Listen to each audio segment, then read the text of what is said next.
اعوذ باللہ من الشیطان الرجیم، بسم اللہ الرحمن الرحیم۔ حضرت موسیٰ علیہ السلام کی دعا: رب اشرح لی صدری ویسر لی امری واحلل عقدۃ من لسانی یفقہوا قولی۔ سورۃ طٰہٰ۔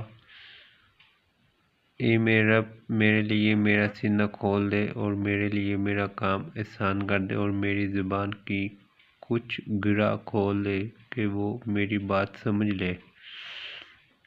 یہ علم میں اضافے کے لیے بھی حضور صلی اللہ علیہ وسلم بھی دعا پڑھا کرتے تھے۔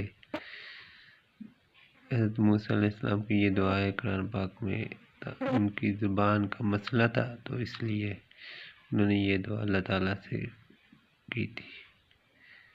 سورۃ طٰہٰ میں ہے، یہ آیت نمبر